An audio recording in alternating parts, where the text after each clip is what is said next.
இங்க ஒரு பொண்ணு அங்க இருந்த நிறைய லேசர் பீம்ஸ்க்கு இடையே கவனமா கிராஸ் பண்றா. அவளோட பாடி ஃபுல்லா அவ்வளோ பிளெக்சிபிளா இருக்குது. கடைசியா அதை சக்சஸ்ஃபுல்லா கிராஸ் பண்ணி அங்க இருந்த மாஸ்கை எடுத்துடுறா.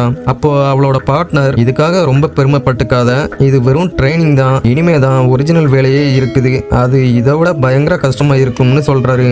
ஆக்சுவலா அவங்க 2 பேரும் 500 கோடி மதிப்புள்ள ஒரு மாஸ்கை மியூசியத்துல இருந்து திருடுறதுக்கு பிளான் பண்ணியிருப்பாங்க. அதுக்காக கேலரி லே அவுட்டை நிறைய டைம் பார்த்து ப்ரிப்பேரும் பண்ணியிருப்பாங்க. எவ்வளவு டிஸ்டன்ஸை எவ்வளவு நிமிஷத்துல கிராஸ் பண்ணணும்னு கால்குலேஷனும் போட்டுக்கிறாங்க. கடைசியா அதுக்கான நாளும் வருது. அவங்க 2 பேரும் நீட்டா ஃபார்மல் ட்ரெஸ் போட்டுட்டு மாஸ்க் எக்ஸிபிஷனுக்கு வர்றாங்க.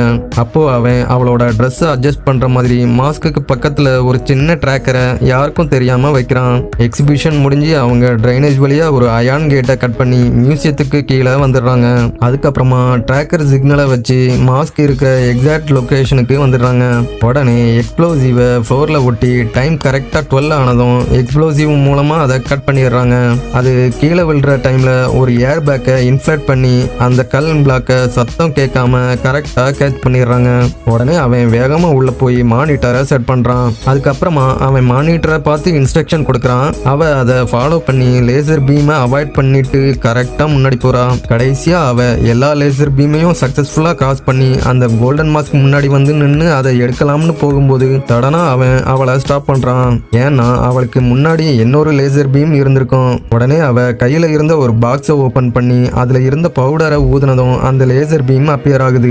அதுக்கப்புறமா அவ பாஸ்வேர்டை டைப் பண்ணதும் அந்த கிளாஸ் கேஸ் சடனா ஓபன் ஆகுது. அடுத்து தான் முக்கியமான ஸ்டெப் இருக்குது. அந்த மாஸ்க்கு கீழே பிரஷர் சென்சார் இருக்கும். சடனா அதை எடுத்தோம்னா அந்த அலாரம் அடிச்சு மாட்டிக்குவாங்க. இப்போ டைமும் லாஸ்ட் 1 மினிட் தான் இருக்குது. உடனே அவ அந்த கோல்டன் மாஸ்கை எடுத்துட்டு அது இருந்த இடத்துல ஒரு ஸ்விங்கத்தை ஒட்டி வச்சிடுறா. அதுக்கப்புறம் அலாரமும் அடிக்காது. சடனா அந்த மாஸ்கை எடுத்துட்டு அதுக்கப்புறம் கேர்ஃபுல்லா அங்க இருந்து வெளியே வந்துடுறா. அந்த டைம்ல செக்யூரிட்டி அங்க வந்து செக் பண்றாரு.